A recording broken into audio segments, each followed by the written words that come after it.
In an earlier video, I listed many of the taxonomic traits identifying humans as primates. In another video, I also explained why we're more specifically classified as a species of apes.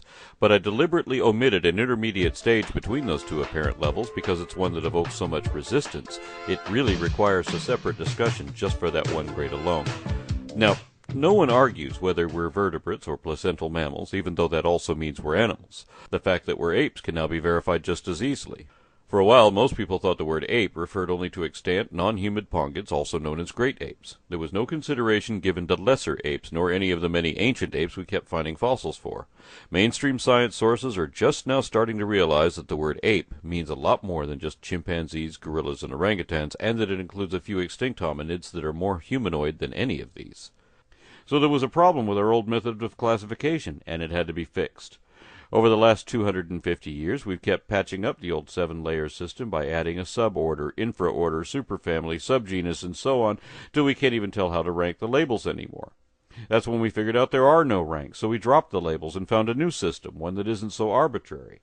See, the problem with Linnaean taxonomy is that some of it is subjective. It's usually based on morphological similarity and sometimes on opinion. There's often no way to prove whether Linnaean classification was even correct because he didn't rely on the rigid set of rules that phylogenetics does. We used to say that men didn't evolve from apes, but that men and apes shared a common ancestor. Now we have a better understanding of what an ape is, and that our common ancestry actually would have been classified as such, and so should we be. This rule of monophyletic hierarchy should also apply to everything, including the race of cat people from the science fiction comedy Red Dwarf. I don't get it. Well, you know how mankind evolved from apes? Yeah, I know that. He evolved from cats. His ancestors were cats. He's descended from cats. He is a cat. Here you go, cat. Bless me. Polly says you like these. Hey, you monkeys eat off the floor? Don't you got no style or sophistication? Oh, I'm sorry, cat. I'm sorry. You people are unbelievable. Creationists try to ridicule evolution through the implication that we came from monkeys, and those who know the difference are quick to point out that apes are not monkeys. For one thing, apes don't have tails, but there's more to it than that. For example, we can tell that a Barbary ape isn't really an ape, it's a tailless monkey. The same way we can tell a glass snake isn't really a snake, it's a legless lizard. There are so many distinctions that even if we found a snake that had legs, and we have, we'd still know it was a snake. But snakes are a subset of the order Squamata. That means lizard. If snakes evolved from lizards, do they stop being lizards at the moment they become snakes? And when exactly is that moment? It turns out that this is another confusing convention in Linnaean taxonomy, which is corrected by cladistics. Paraphyletic groups shouldn't exist in phylogenetics, nor would systematic classification permit the emergence of a new species to add another equivalent category. Instead, existing branches split into successive subsets that are each monophyletic, sharing a common line of descent from which they can diverge but never detach. This means snakes will always be a subset of lizards, and apes would still be monkeys. Talking monkeys can't exist.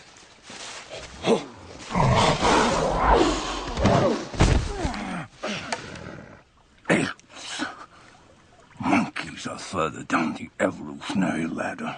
Now I've done it. I've annoyed both creationists and scientists too. But I intend to show that our old interpretations are incorrect, that not only was the ancestor of apes actually a monkey after all, but that they never stopped being monkeys, and neither did we. I intend to show that humans can be, and already are, properly classified currently both as apes and as monkeys. Well, evolution, it's come back on the cards. Mr. Charles Darwin, who looked a bit like God, which is interesting, and he wrote a book called You're a Fucking Monkey, Mate. And he played around with the title for a while. We're all fucking monkeys, you're a fucking monkey, mate. Get out of my face, you're a fucking monkey. And then he ended up calling it the origin species and For centuries, taxonomists taught us that the clan of monkeys was divided into two branches. Some primatologists prefer to say New World monkeys and Old World primates, because they don't want people to confuse apes with monkeys. They look at them as sister groups, and they consider that Old World monkeys refer only to Cercopithecidae. This is a relatively modern group, so we know apes didn't evolve from them. They certainly didn't evolve from New World monkeys either. That's a whole different lineage. So by this definition, apes are not monkeys and aren't descended from them. But polyphyletic groups wouldn't exist in an evolutionary lineage either. Just as two Latin-based languages couldn't be independently derived from a non-Latin template, neither could separate sets of monkeys have come from a source that wasn't itself a monkey also. I think God designed us in his image, but I also think God is a monkey. Imagine you get to interview the Night Industries 2000 from the TV show Knight Rider, and you tell it you've never had a conversation with a car before. But Kit argues that he is not a car because he is smarter and generally better than any car, because mere cars can't talk like he can. Of course, you know that even a sentient automobile is still an automobile. So if you can't determine a rigid definition of exactly what that is, perhaps you can still prove the point if Kit will admit that being manufactured as a General Motors Pontiac Firebird Trans Am means it can only be a car. People deny their monkeyhood for the same reason, and that excuse can be refuted in the same way. Phenotypical taxonomy is character-based, an in-depth analysis of every morphological, developmental, genetic, or physiological trait. Systematic classification surpasses this by comparing these collectives to determine derived synapomorphies indicating a nested phylogeny, and that determines the clade, because phylogenetic hierarchy is the only consistent criteria for classifying diverse life forms stemming from an evolutionary lineage, and that is evidently where we came from. Ah, I see. So you mean we've traveled in time, but not in space? Listen, you semi-evolved simian, go climb a tree, will you? Don't bang your heads together, Four Eyes. No. Your monkey has got it right. You jumped forward many millions of years in time whilst retaining the same position in space. Let's start with the definition of primates and then add the traits of each successive stage from there on. We begin with a pair of subsets and a transitional link between them, one that is almost a monkey. When referring to basal monkeys ancestral to ourselves, most scientists prefer to use the word anthropoid, one of two acceptable names for that clade, because regardless of phylogeny, scientists generally consider it incorrect or even offensive to refer to humans and other apes as monkeys. That's a colloquial term, not a scientific one, and it's paraphyletic, meaning all anthropoids except apes, just like apes used to mean all hominoids except humans. But saying all of them except for us is a Freudian admission that we already know we are one of them. Besides, the words anthropoid and hominoid both imply possession of human characteristics, so humans could hardly be excluded from either taxon. We're just beginning to realize this, and it takes time to accept unconventional or uncomfortable truths. If you go to the right school in North Carolina, you'll learn the new standard, one which admits that humans are monkeys in the literal sense. But in Texas, they'll still say that chimpanzees belong to the Pongo family, even though this was shown to be an error at least a decade ago.